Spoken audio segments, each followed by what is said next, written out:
Hai, halo adik-adik semua dari SMA Nuris kelas Brainy. Ya, bertemu lagi dengan saya, Kanovian, dalam agenda kegiatan yang daring, ya.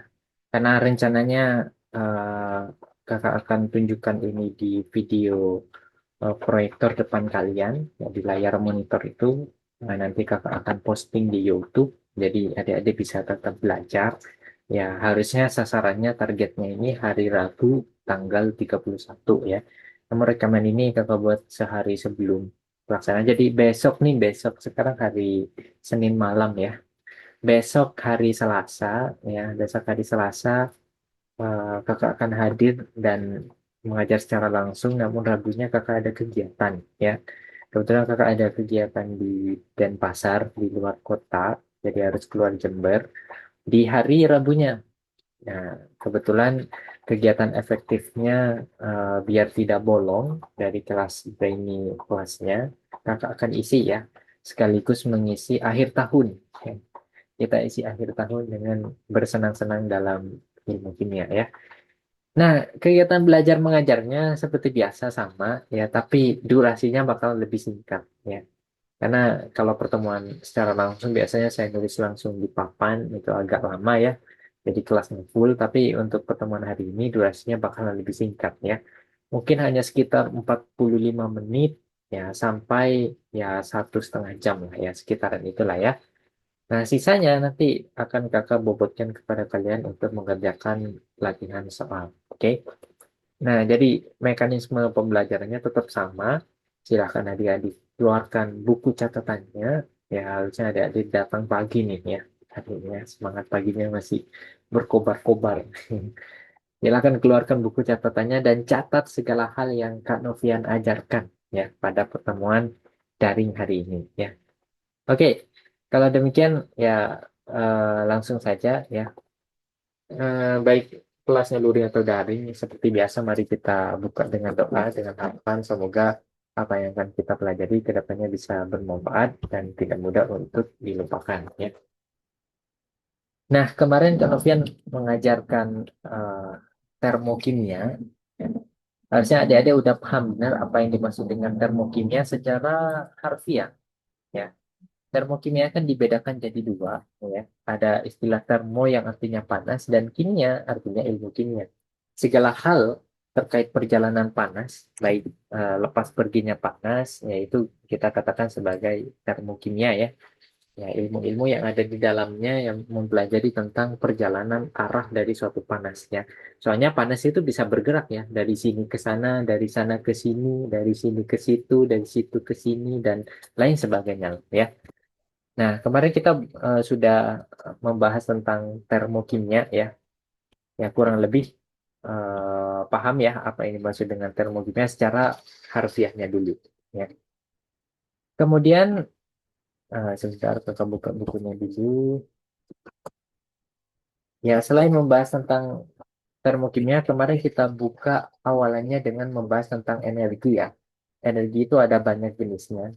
Ada energi gerak, ada energi listrik, ada energi panas. Ya, energi panas inilah yang akan kita fokuskan ya kemarin ya. Kemudian terkait hukum kekekalan massa, kemarin kita sudah belajar ya, di mana bunyi persamaannya sebagaimana berikut ya. Delta E itu sama dengan Q plus W ya. Kalau kalian masih ingat, Q ini kemarin kakak bilang sebagai kalor, dan W ini kita bilang sebagai kerja ya. Nah, di mana di dalam hal ini ada perjanjian tandanya ya, yang kakak gambarkan begini ya. Apabila sistem itu melepaskan kalor, maka tandanya negatif. Tapi apabila dia menerima kalor, tandanya positif ya.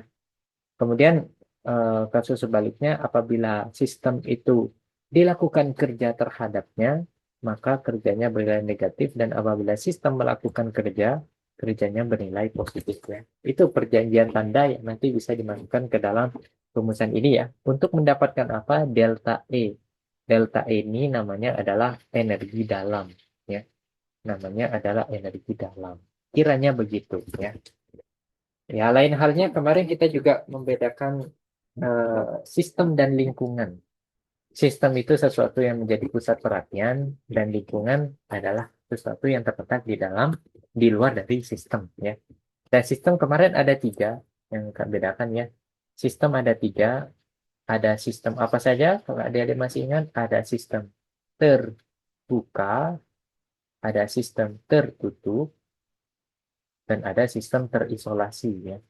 Terisolasi. Harusnya udah paham benar nih ya, apa perbedaan ketiganya gitu ya. Ya, perbedaannya kira-kira misal kalau punya botol air minum nih, ya kebetulan dalamnya ada airnya. Kalau botolnya Kak Novian buka, ini menjadi sistem terbuka. Kalau Kakak tutup, ini menjadi sistem tertutup. Kalau ini dimasukkan dalam termos, maka itu akan berubah menjadi sistem terisolasi. Oke ya.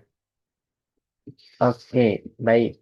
Kemudian kemarin Kakak sudah jelaskan banyak ya perbedaan reaksi eksoterm dan perbedaan reaksi endoterm ya.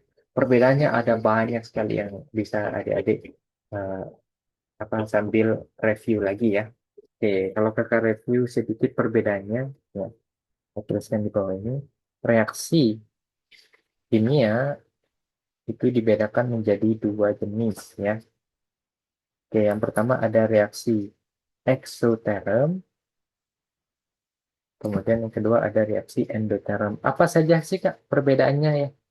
Untuk reaksi eksoterm itu adalah reaksi yang melepas kalor ya. Dia adalah reaksi yang melepas kalor, melepaskan kalor. Dari mana? Dari sistem menuju ke lingkungan. Oke. Berarti reaksi endoterm sebaliknya. Dia adalah reaksi yang kebalikan dari melepas apa ya? Menyerap ya. Adalah reaksi yang menyerap kalor. Dari mana kalornya diserap? Dari lingkungan. Ya, dari lingkungan diserap masuk ke dalam sistem gitu ya. Apalagi perbedaannya ya, reaksi eksoterm itu memiliki entalpi yang bernilai negatif. Reaksi endoterm memiliki entalpi yang bernilai positif gitu ya. Apalagi perbedaannya Kak? Oh, perbedaannya kemarin kita juga bisa lihat dari ini ya. Delta H itu kan sama dengan H produk dikurangi H reaktan gitu ya. Supaya dia menghasilkan angka negatif, maka entalpi reaktannya harus lebih besar daripada entalpi produknya. Sementara ini, entalpi produknya harus lebih besar daripada entalpi reaktannya. Gitu ya. Terus perbedaannya juga pada diagramnya gitu ya. Pada diagramnya, ya karena ini entalpi reaktannya lebih tinggi, ya maka keadaan reaktannya di sini, ya pada kondisi produknya dia akan turun ya. Sementara untuk reaksi endoterm ya kebalikannya reaktannya di bawah, terus produknya di atas, gitu ya. Terus kemarin kakak juga sempat kasih sedikit hal dari titik sini ke sini, istilahnya apa? Kalau dia masih ada yang ingat, ini istilahnya adalah energi aktivasi, ya, energi aktivasi atau kita sebut sebagai EA singkatannya ya. Dari titik awal menuju titik tertinggi dia, ya, istilahnya adalah energi aktivasi. Aktivasi ya, kiranya begitu ya yang dipelajari kemarin ya. Dan hal penting yang dipelajari juga kemarin adalah alat yang digunakan untuk mengukur kalor ya. Kalor itu bahasa lainnya adalah panas ya, bahasa lainnya. Apa alat yang digunakan untuk menghitung kalor ya? Namanya adalah kalorimetri ya, atau kalorimeter alat pengukurnya ya. Kalor itu adalah panas dan meter itu pengukur ya. Kan sempat kakak berikan analoginya kemana? Termometer, termo panas, meter pengukur berarti pengukur panas. Barometer, bar tekanan, meter pengukur berarti pengukur tekanan. Kalorimeter atau kalorimeter itu kalor ya panas. Kemudian meter ya pengukur berarti dia pengukur panas atau pengukur kalor gitu ya. Beda Kak sama termometer, beda. Ya termometer itu mengukur suhu, kalau kalorimeter itu mengukur kalor ya. Di mana kalor itu bisa diukur menggunakan kalorimeter. Ada dua jenis kalorimeter ya. Ini gambar yang Kak tampilkan kemarin ya. Ada yang disebut sebagai kalorimeter boom dan kalorimeter sederhana ya. Ya, bedanya cuma tingkat kecanggihannya ya. Mana yang lebih selektif ya. Yang sebelah kiri ini adalah kalorimeter boom. ya, K boom, kalorimeter boom, sementara ini adalah kalorimeter sederhana. Ya. Nanti kalau adik-adik udah kelas 11 dan kemungkinan ada praktikumnya, tanya tuh sama Bu Elisa. Kemungkinan akan mencoba praktikum kalorimeter sederhana ini ya, bukan yang kalorimeter boom ya. Kemudian rumusnya yang kakak berikan ada dua kemarin. Rumus dalam menghitung kalorimeter. Ya, rumus dalam menghitung kalorimeter ada dua kemarin yang kakak berikan ya. Bisa mencari menggunakan Q sama dengan MC delta T. Bisa juga Q itu dicari melalui C besar dikali delta T ya. Ingat ini yang kakak selalu ulang-ulang kalau ajar ya. Perbedaan keduanya hanya pada C yang digunakan ya. Yang ini C kecil, ya yang bawah C besar ya. Nampaknya biar berbeda ini harus sedikit lebih besar ya. Nah, begitu ya. Nah, C kecil itu apa bedanya C kecil dengan C besar ya? Nah, untuk C kecil ini namanya adalah kalor jenisnya. Jadi C yang kecil itu disebutnya sebagai kalor jenis, sementara C besar itu disebutnya sebagai kapasitas kalorimeter. Kalorimeter. Yang berbeda dari keduanya adalah satuannya ya. Kalau jenis itu satuannya Joule per gram derajat Celcius. Sementara kalorimeter itu satunya Joule per derajat Celcius. Gitu. Jadi kalau yang dikasih tahu kalor jenis ya pakai yang pertama. Kalau yang dikasih tahu kapasitas kalorimeter ya pakai yang kedua. Kalau dikasih kedua-duanya, pakai kedua-duanya. Berarti kalor sama dengan MC delta T ditambah C besar delta T. Kalau yang dikasih tahu kedua-duanya. Gitu ya, katanya ya. Yang dipelajari kemarin ya. Kiranya sampai situ ya kemarin ya. Sekarang kakak akan lanjutkan ke jenis-jenis persamaan termokimia. Ya. Silakan dibuka lagi lembar catatannya yang baru. Sekarang kakak akan menjelaskan terkait persamaan termokimia. Ya, termokimia. Nah, sebenarnya ada beberapa reaksi yang adik-adik sudah pahami waktu belajar menyetarakan reaksi ya. Misal nih, kakak mau tulis reaksi sebagaimana berikut. Ya. Nah, coba perhatikan adik-adik ya. Di sini ada reaksi 2 fosfor, oke, ditambah dengan 3 bromin, ya, rasanya cairan, liquid, menjadi 2 fosfor tribromida, oke, fasanya gas. Plus, dia menghasilkan panas. Oke. Kalau ada reaksi seperti ini, di mana di sebelah kiri ada yang kita sebut sebagai reaktan, di sebelah kanan ada yang kita sebut sebagai produk, dan ternyata menghasilkan panas. Oke, menghasilkan panas itu berarti kan menghasilkan energi atau menghasilkan kalor, gitu ya. Kan nggak mungkin dalam persamaan reaksi kimia kita tulis panas gitu ya. Zat apa panas ini? Makanya persamaan yang seperti ini kita ringkas. Jadi seperti ini 2 fosfor ditambah 3 Br2 liquid ya menghasilkan 2 PBr3 ya rasanya gas katakanlah. Plus kita tambahkan delta H. Delta H ini adalah perubahan entalpi di sini ya. Karena dia melepaskan panas, berarti reaksinya eksoterm. Eksoterm itu bernilai negatif ya. Nah, katakanlah kalau kamu masukkan angkanya min 242 kilojoule per mol. Nah, inilah yang kita sebut sebagai persamaan termokimia.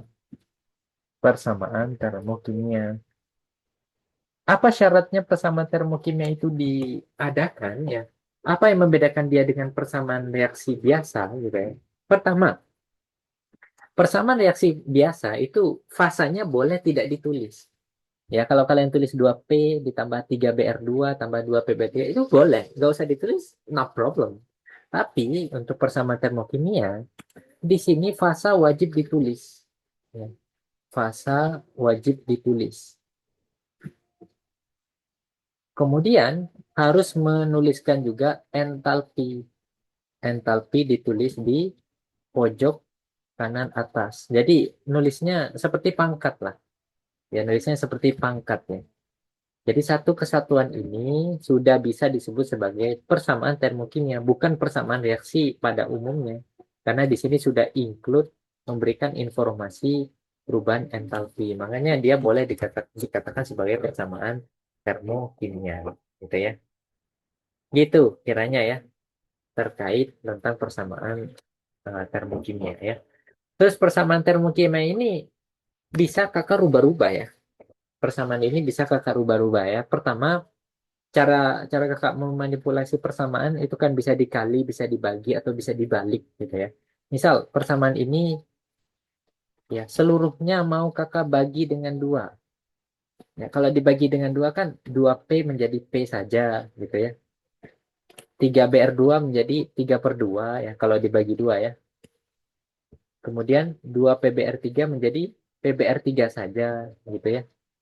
Dengan nilai entalpi yang juga dibagi dua ya, -242/2 atau sekitar 121 ya kilojoule per mol. Gitu ya. Jadi juga dibagi dua. Kalau misal dikali Kak, oke, kalau misal dikali. Kalau misal sama-sama dikali dua ya 2P jadi 4, 3BR2 jadi 6, 6BR2 liquid ya. Menjadi 2PBR3 jadi 4, PBR3. Ini fasanya gas. Maka entalpinya juga dikali 2. -242 kali 2 atau sekitar 484 ya kilojoule per mol. Oke. Dan terakhir kalau reaksi ini kakak balik ya, kalau misal dia dibalik. Nah, kalau misal dibalik berarti yang awalnya produk, ini produk menjadi reaktan, yang awalnya reaktan menjadi produk. Jadi dibalik saja. 2PBR3 dari belakang kakak nulisnya, ini fasenya gas, menjadi 2P solid ditambah 3BR2. Ini fasenya liquid. Ya. Maka entalpinya juga dibalik.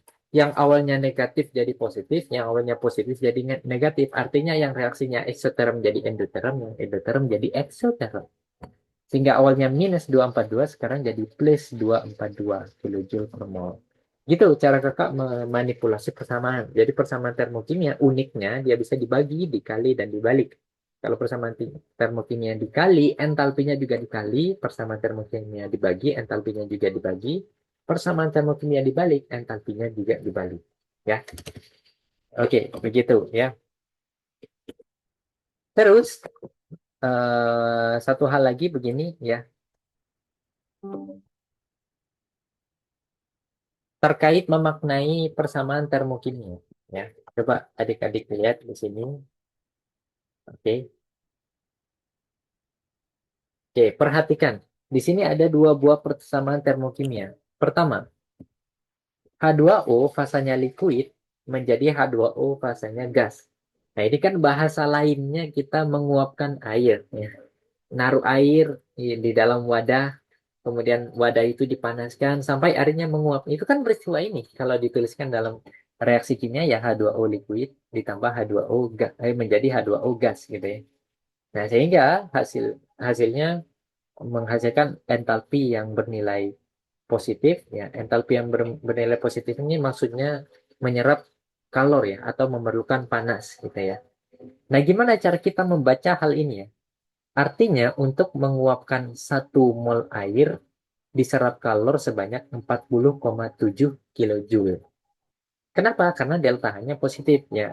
Tadi kan perbedaan reaksi itu berdasarkan delta H-nya ya, reaksi ada dua. Kalau delta H-nya negatif ini berarti melepas ya melepas panas atau melepas kalor. Kalau eksoterm ya, kalau endoterm delta H positif berarti menangkap gitu ya. Menangkap atau menyerap kalor.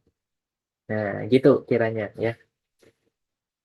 Nah, sementara untuk jika reaksi ini dibalik, ya reaksi yang kedua ini kan persis kebalikan dari reaksi yang pertama. Berdasarkan manipulasi yang tadi kakak bilang, kalau reaksi dibalik maka entalpi juga dibalik. Awalnya positif jadi negatif. Ya sehingga ini boleh dibaca begini ya. Untuk kalau dari gas ke liquid kan berarti menguapkan ya. Kok menguapkan, mengembunkan ya. Berarti maksudnya untuk mengembunkan mengembunkan 1 mol air ya Karena sekarang negatif berarti dihasilkan atau dilepaskan.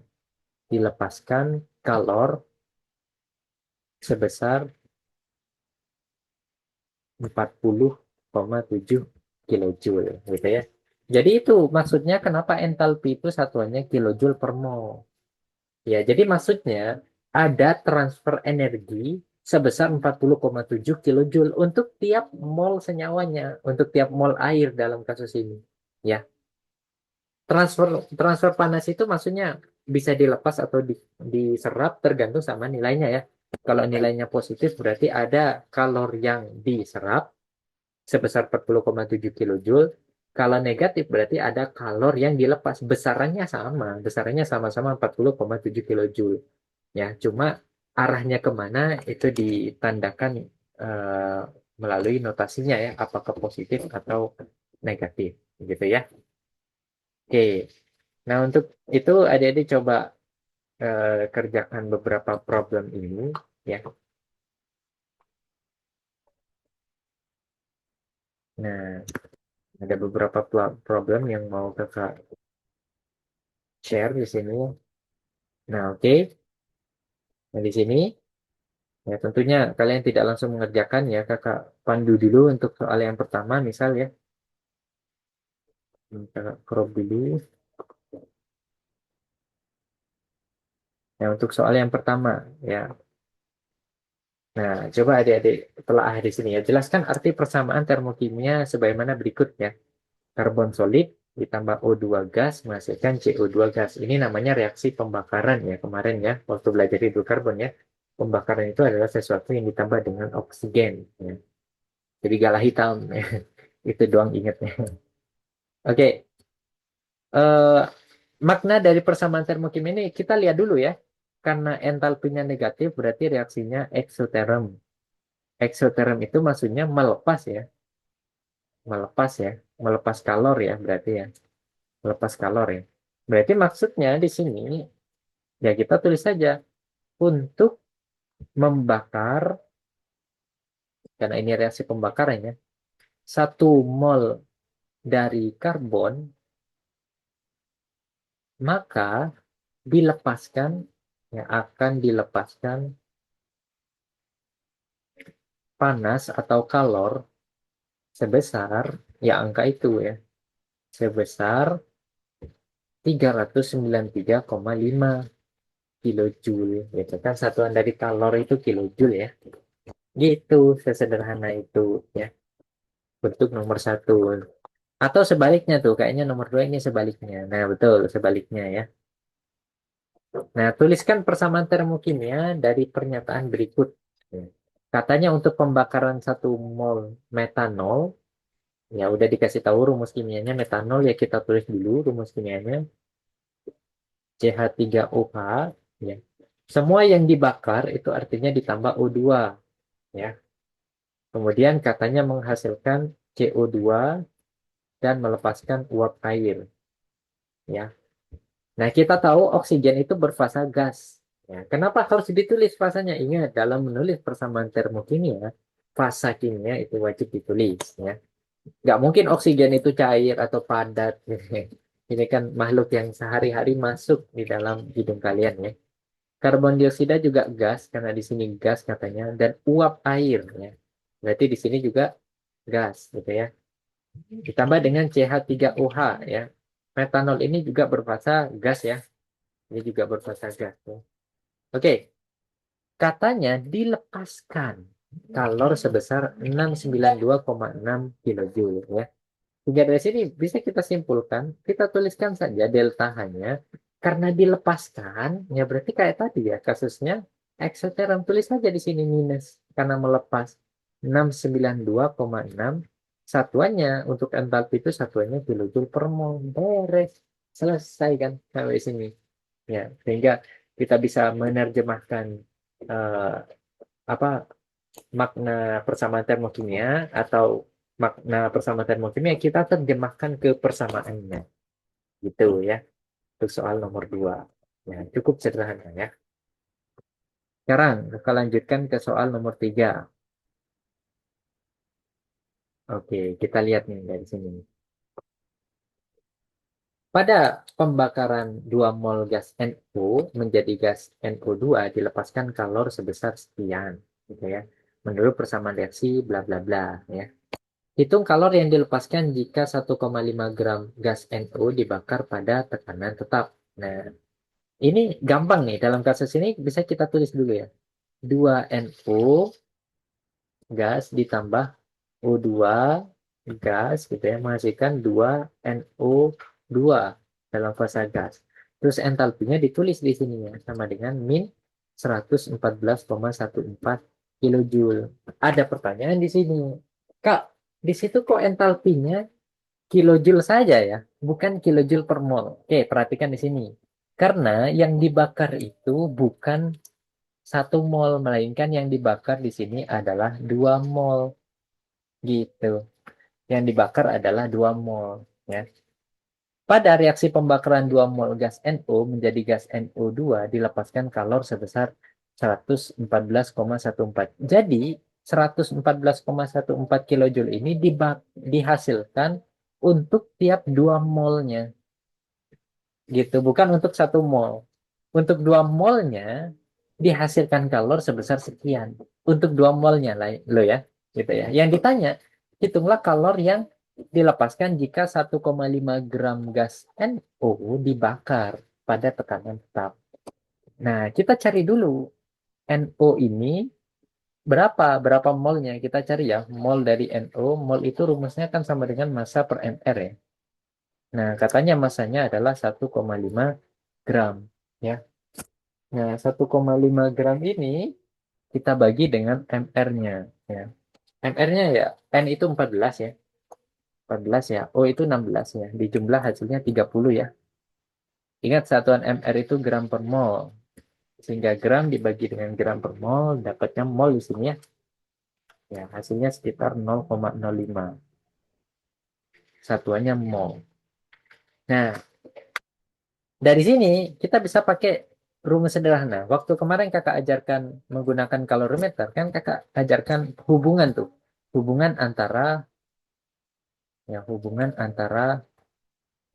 kalorimeter atau kalor dengan entalpi delta H. Di mana hubungannya begini ya. Delta H itu sama dengan min Q per N. Ya udah ini yang kita simpan. Ya, ini yang kita masukkan di otak kita ya. Nah, di sini kakak sudah punya mol. Oke. Kakak juga sudah punya entalpi. Yang kakak cari adalah kalor Q-nya. Berapa sih kalor yang akan dilepaskan? Ya udah begini ya. Begini, delta H sama dengan min Q per N. Kalau kakak balik ruas, N-nya pindah ke kiri, berarti delta H dikali N sama dengan min Q. Sekarang minusnya kakak pindah ke kiri. Min delta H dikali N sama dengan Q. Ya udah masukin saja. Minnya tetap loh ya. Minnya tetap dimasukkan. Dan delta H-nya meskipun negatif ya kita masukkan ya. Min 114,14 ya. Satuannya jangan lupa kilojoule per 2 mol. Oke, per 2 mol ini masih ya. Dikali dengan molnya 0,05 mol. Ya, yang pegang kalkulator silahkan dimainkan. Kemampuannya dimainkan. Ini ada min hilang gitu ya. Nah, terus ada mol juga hilang. Yang jelas satuan kalornya nanti dalam kilojoule gitu ya. Ya udah tinggal kita hitung ya. Nah, kakak hitung dulu. 114,14 dibagi 2 kemudian dikali 0,05. Nah, hasilnya sekitar 2,8535 ya. Jadi satuannya kilojoule. Begitu. Kasih logikanya lagi biar paham dalam kasus ini. Maksudnya begini. Ini kan kalau mau dibaca maknanya, jadi begini, fokus dengarkan. Untuk ini reaksi pembakaran lah ya. Untuk membakar 2 mol gas NO, maka dihasilkan kalor sebanyak 114,14 kilojoule. Oke? Seandainya kakak bagi 2 persamaan ini. Kalau dibagi 2, kan jadi begini ya. NO gas ditambah 1 bagi 2 jadi setengah. Nah, NO2 kalau dibagi 2, 2 bagi 2 ya 1 ya. maka entalpi di sini menjadi setengahnya, ya.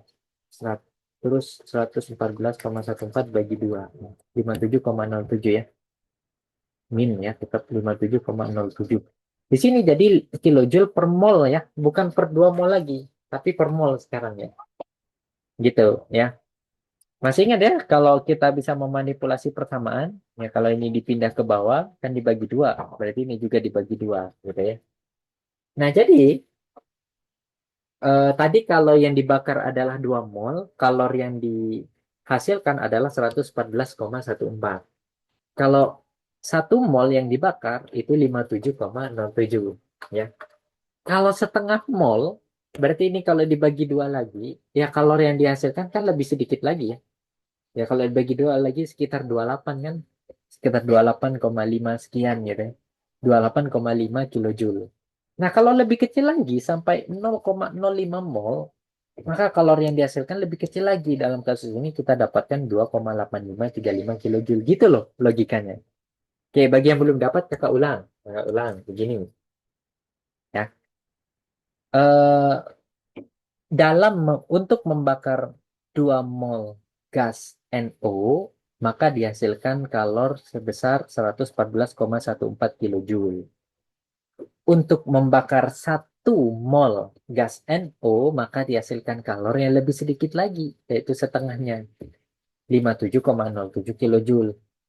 Untuk membakar setengah mol atau 0,5 mol gas NO dihasilkan lebih kecil lagi, setengahnya lagi dari 57, 28, sekian, 0,5 sekian gitu ya, kilojoule.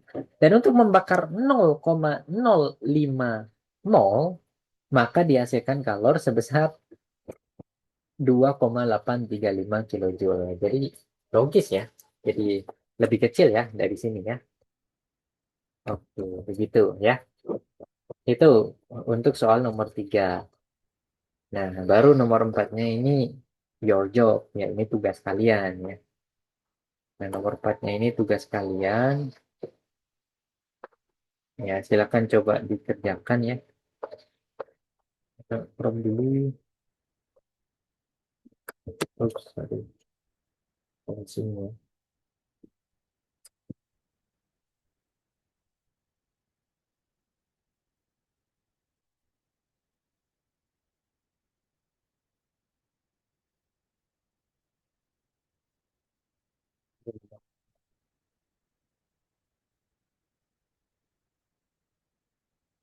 Oke, silakan coba dibaca dulu. Kalori yang dilepaskan ketika pembakaran gas CO menjadi CO2 adalah min 283 kilojoule per mol. Hitunglah kalor yang akan diserap jika 1,1 gram CO2 diuraikan menjadi gas oksigen ya. Nah, silakan kalian coba kerjakan. Kakak kasih dulu eh, mind map rute pengerjaannya ya.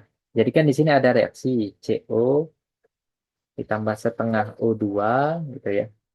Gas menghasilkan CO2 ya, gas ya. Menghasilkan CO2 gas. Oke. Kemudian memiliki entalpi sebesar min 283,0 kilojoule per mol. Ya, di sini satuannya kilojoule per mol. Ya. Jadi, kalor yang dihasilkan, benar ini dihasilkan ya, karena entalpinya negatif ya. Ya, eksoteron ya. Untuk pembakaran 1 mol gas CO itu adalah 283 kilojoule. Untuk setengah mol, berarti semuanya dibagi 2 ya. Dari sini ke sini ya dibagi 2 ya. Ini berarti seperempat jadinya. Dan ini jadi setengah CO2. Ini prosesnya gas gitu ya. Berarti entalpinya juga dibagi 3. Berapa nih kalau dibagi 3 ya? Min 141,5 ya. Kilojoule per mol. Nah, yang ditanya adalah kalori yang diserapkan jika yang dibakar atau hitung kalori yang diserap jika yang 1,1 gram gas ini salah ya. 1,1. Oh ya, benar ya. Jika 1,1 gram gas CO2 diuraikan menjadi gas CO dan oksigen. Berarti ini reaksinya harus dibalik ya. Yang ditanya berarti reaksi sebaliknya. Malah CO2 itu diurai. Gas CO2 diurai menjadi CO dan O2. Nah, ini yang ditanya gitu ya. Tapi massa CO2-nya adalah 1,1 gram. Jadi 1,1 gram ini silakan dirubah dulu ke mol. Molnya sama dengan berapa? Di sini entalpinya dicari sama dengan berapa gitu ya. Silakan kalian coba kerjakan dulu, videonya bisa di pause ya. Nanti kakak juga kerjakan. Ya, kalau udah ada salah satu yang dapat, ya silakan nanti videonya di next lagi ya. Silakan di pause dulu selagi kakak sambil mengerjakan ya. Oke.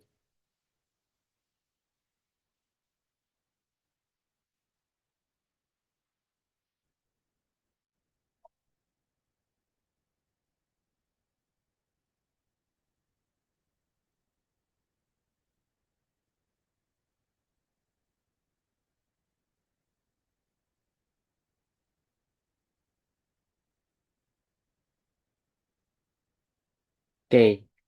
Bagi adik-adik yang sudah dapat ya, kalori yang dihasilkan atau yang diserap itu adalah 7,075 kilojoule ya.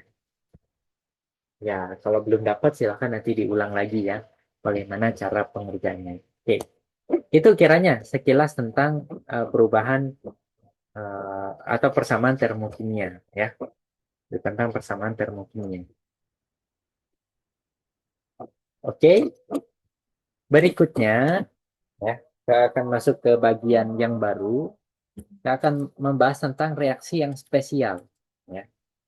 Oke, kita kan sudah ngomongin tentang persamaan termokimia. Ya. Tapi dari persamaan termokimia itu ada 4 reaksi yang spesial. Di dalam persamaan termokimia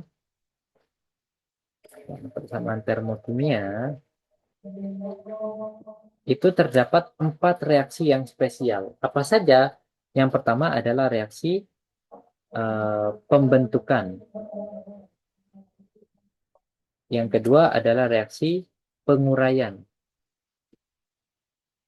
Yang ketiga adalah reaksi pembakaran. Dan yang keempat adalah reaksi netralisasi. Nah, ini reaksi spesial yang ada di dalam termokimia ya. Nanti kita akan bahas satu persatu ya. Pertama-tama reaksi pembentukan ya. Itu pasti punya entalpi ya. Entalpinya disimbolkan delta HF. Kalau penguraian disimbolkan delta HD. Kalau pembakaran disimbolkan delta HC. Kalau netralisasi delta HN. Jadi sekarang entalpi yang kita kenal delta H itu sudah punya embel-embel. Nggak delta H doang. Ada delta HF, ada delta HD, ada delta HC, ada delta HN ya. Asalnya dari kalimat bahasa Inggris ya. F itu formation. Ya, maksudnya formation artinya pembentukan.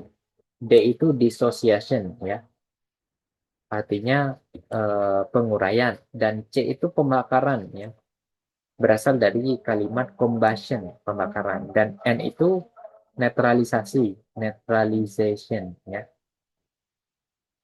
Nah, itu asalnya ya. Oke. Kita akan bahas satu persatu ya, tapi ini definisinya harus dipahami betul-betul. Oke, pertama, entalpi pembentukan. Oke. Terus kakak kasih di sini entalpi pembentukan standar. Ya, kakak jelaskan dulu apa yang dimaksud dengan entalpi pembentukan. Kalau standarnya nanti belakangan ya. Entalpi pembentukan dulu. Maknanya apa ya? Oke, silakan diperhatikan. Entalpi pembentukan itu maksudnya atau definisinya adalah reaksi pembentukan satu mol senyawa, oke, 1 mol senyawa dari unsur-unsur bebasnya.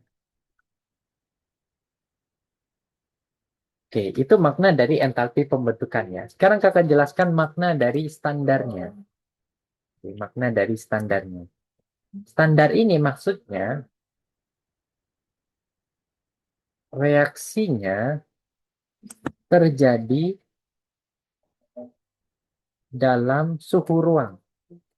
Ada yang masih ingat adik-adik suhu ruang itu berapa? Suhu ruang itu maksudnya adalah satu, kok satu, 25 derajat Celcius ya. Dan melibatkan satu mol. Melibatkan satu mol. Satu mol yang apa, Kak? Nah, tergantung sama jenis entalpinya. Jadi kalau entalpi pembentukan, yang dibentuk harus satu mol. Kalau penguraian, yang diuraikan harus satu mol. Kalau pembakaran, yang dibakar harus satu mol. Kalau netralisasi, yang dinetralisasikan harus satu mol, gitu ya. Untuk mengklaim definisi standar ya. Oke, sekarang kakak mau jelaskan dulu unsur-unsur bebas itu apa ya. Kalau adik-adik masih ingat, waktu kita belajar tentang reaksi redox, ya, kita kan belajar tentang Bilox, ya. Dan ada sesuatu yang kita ketahui, zat itu memiliki Bilox sama dengan nol. Waktu itu kan kakak bilang itu sebutannya adalah unsur bebas. Ya. Unsur bebas. Unsur bebas itu adalah unsur-unsur yang kakak bagi dua kemarin ya. Ada homo diatomik dan monoatomik. Ya. Monoatomik. Homo sama diatomik dua atom ya. Nah, kakak jelaskan di sini ya. Homo diatomik. Homo artinya sama. Jadi zat-zat yang dibuat dari atom yang sama, oke, atom yang sama dan terdiri dari dua atom, contohnya F2, Cl2, Br2, I2, ya. Kemudian N2, O2, ya semuanya fasanya gas ini ya. Dan monoatomik contohnya karbon solid, ya, fosfor solid, Na solid dan lain sebagainya ya. Mereka semua kan kita definisikan biloxnya nol. Ya, kalau ditanya alasannya apa, soalnya dia adalah unsur bebas. Nah, semua reaksi yang dibentuk dari unsur-unsur bebasnya, ini kita sebut sebagai entalpi pembentukan standar. Contohnya begini, ya. Kak, contohkan, misal kalian tahu kan makhluk ini yang diminum sehari-hari H2O. Oke, H2O. H2O fasanya gas. H2O dibentuk dari apa? Karena H2O terdiri dari dua atom nih. Ada atom hidrogen dan ada atom oksigen. Atom hidrogen unsur bebasnya apa ya? Atom hidrogen unsur bebasnya adalah H2. Fasanya gas. Atom oksigen unsur bebasnya apa ya? Atom oksigen unsur bebasnya adalah O2. Fasanya juga gas. Nah, supaya kita bisa dapat entalpi pembentukan standar, maka yang dibentuk harus satu mol. Di sini koefisiennya paten nih, harus satu. Nggak boleh nggak satu. Ya, harus pas sama dengan satu di sini. Akhirnya, koefisiennya di sebelah kiri kita harus sesuaikan. Jadi di sini harus dikalikan setengah supaya setara. Barulah di sini mendapatkan delta HF. Untuk standar itu ya bisa kita tulis nol ya. Jadi dituliskan nol di atas kayak gini nggak apa-apa ya. Ya, maksud dari entalpi pembentukan itu ditulis delta HF. Tapi kalau entalpi pembentukan standar sudah ada nolnya atau derajatnya. Delta HF nol. Nah, ini baru disebut sebagai entalpi pembentukan standar. Gitu. Karena satu mol senyawa dibentuk dari unsur-unsur penyusunnya. Oke? Sekarang, kakak contohkan lagi ya. Misal, ada soal sebagaimana berikut. Coba adik-adik perhatikan. Ini. Di sini ada tiga reaksi. Ya. Menurut kalian dari ketiga persamaan itu, mana yang merupakan entalpi pembentukan standar? Ya? Yang mana kira-kira ini? Kalau kita lihat dari definisinya, entalpi pembentukan standar itu adalah pembentukan satu mol senyawa yang jadi garis besarnya dan garis pentingnya adalah dari unsur-unsur bebasnya. Oke, jadi kalau ada H2SO4 dibentuk dari apa ya? H2SO4 kan terdiri dari tiga atom, tiga jenis atom, sorry. Bukan tiga atom, tiga jenis atom, yaitu hidrogen, sulfur, dan oksigen. Hidrogen, keadaan bebasnya adalah H2. Sulfur, keadaan bebasnya ya S saja. Dan oksigen, keadaan bebasnya adalah O2. Ya udah, yang benar adalah yang persamaan ketiga saja. Yang ini yang benar, gitu ya. Manakah ketiga persamaan termokimia yang menunjukkan perubahan entalpi standar? Yang ketiga, gitu. Karena Hidrogen bukan unsur bebasnya bukan H+, bukan juga H2O. H2O ini bukan unsur bebas. SO3 bukan unsur bebas. SO42- bukan unsur bebas. Jadi definisi entalpi pembentukan standar itu ya satu mol senyawa dibentuk dari unsur-unsur bebasnya. Ya, dibuat dari unsur-unsurnya dalam keadaan bebas. Gitu ya, kiranya ya. Oke. Gunanya apa sih Kak? Hal-hal seperti itu ya. Gunanya ya nanti kalau soalnya muncul sebagaimana berikut, ini jadi berguna ya. Misal, kalian lihat soal ini. Perubahan entalpi pembentukan standar dari NaOH adalah sekian. Kita kan nggak tahu reaksinya. Tapi di sini dibilang, katanya perubahan entalpi pembentukan standar atau delta HF dari NaOH. Jadi kita harus tahu, NaOH kira-kira dibentuk dari apa ya? Gitu ya. NaOH ini fasanya larutan ya. Nah, kita tahu NaOH dibuat dari tiga atom, yaitu Na, oksigen, dan hidrogen. Na unsur bebasnya adalah natrium padatan ya. O unsur bebasnya adalah O2. H unsur bebasnya adalah H2. Ya, koefisien di sini di sebelah kanan harus satu koefisiennya. Baru yang kiri lah menyesuaikan. Makanya di sini dikali setengah, di sini dikalikan setengah. Barulah di sini boleh disimbolkan delta HF0 yang nilainya min 463,96 kilojoule per mol. Gitu ya. Hitunglah perubahan entalpi yang dilepaskan atau diserap untuk 5 gram NaOH. Kita cari dulu. 5 gram NaOH itu berapa molnya? Kita cari molnya dulu. Mol NaOH itu kan sama dengan massa per mR. Massanya dimasukkan 5 gram. mR-nya dibagi. Ya. Nah, kita masukkan mR-nya ya di sini ya. Na itu 23 ya. Tambah U16 tambah 1 ya. mR-nya 40 ya. 40 gram per mol ya. Kemudian 5 dibagi 40 itu hasilnya 0,125. Ya. Terus kita masukkan ke rumus ini ya, delta H itu sama dengan min Q per N. Ya, kalau kakak cari Q-nya, berarti sama dengan min delta H dikali N. Masukin tuh delta H-nya. Min 463,96 kilojoule per mol.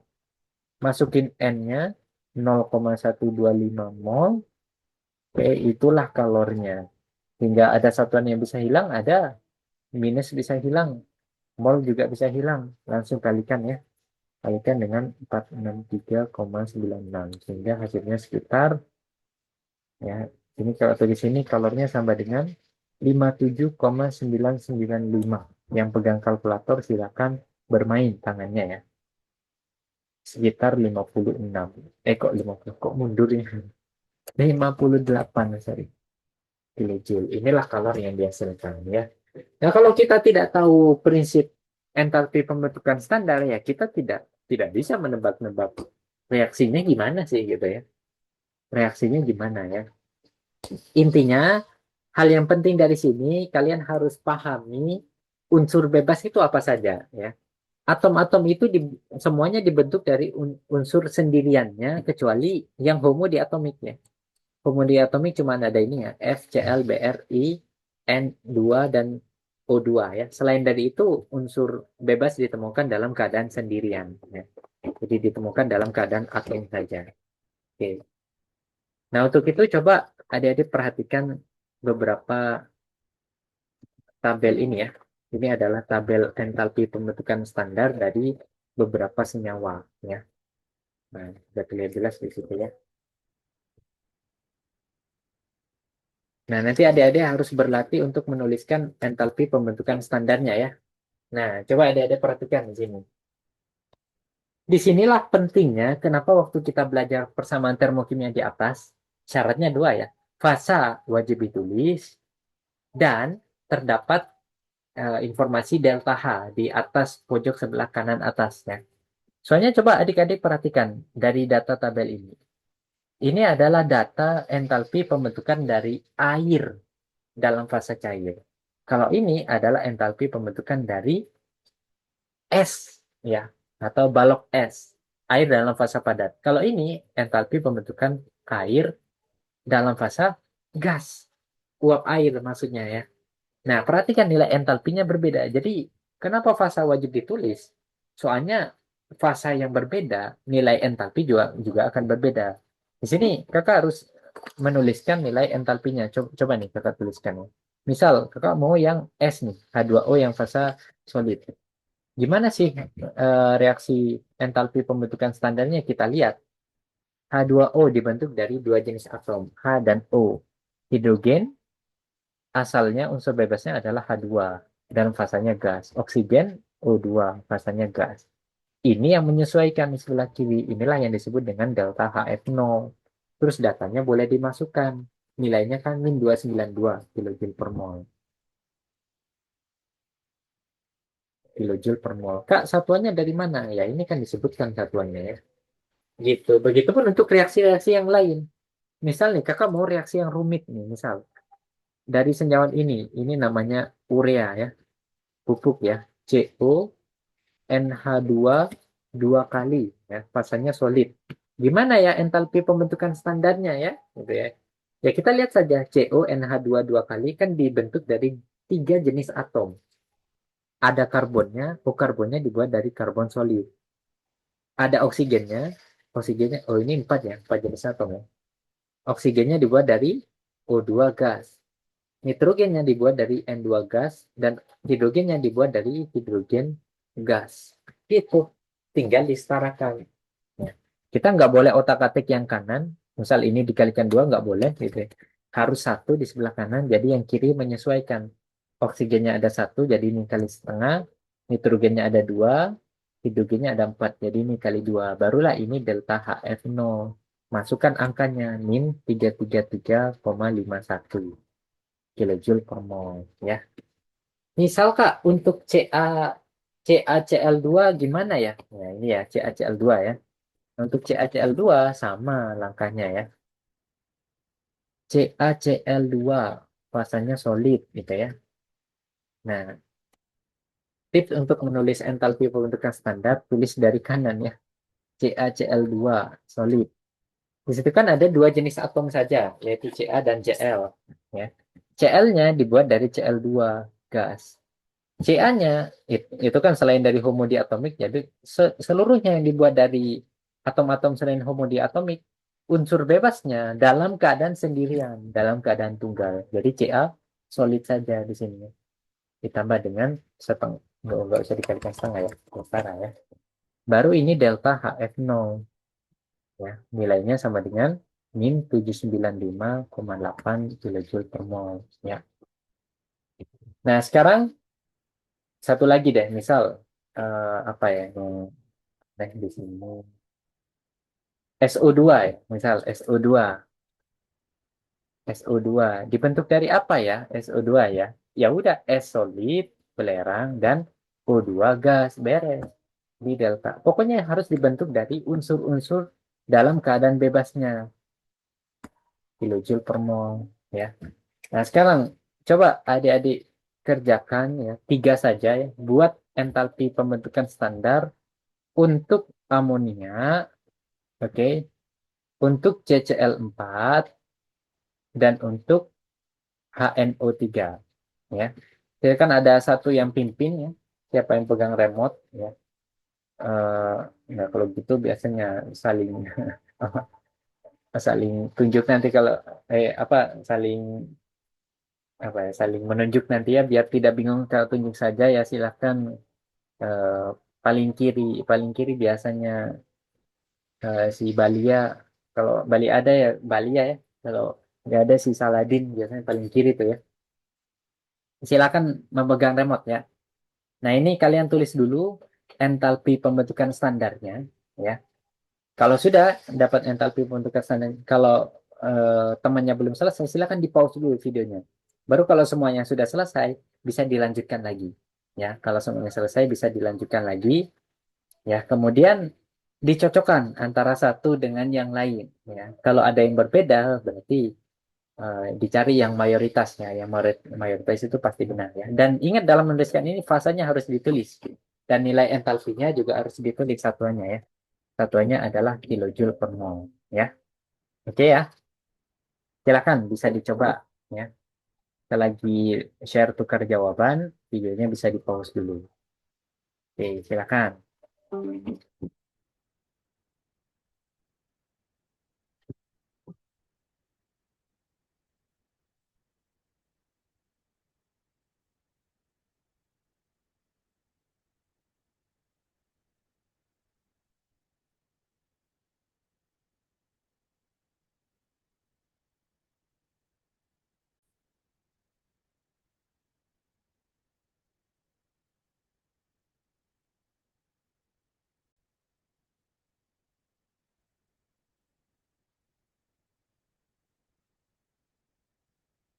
Oke, baik.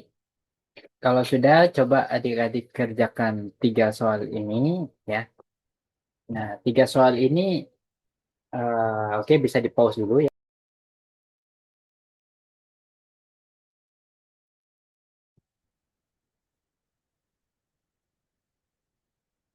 Oh, jaringannya keputus.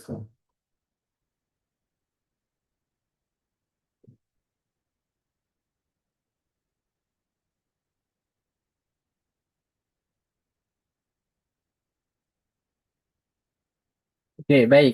Kalau sudah, silakan kau ulang ya. Adik-adik bisa kerjakan soal ini.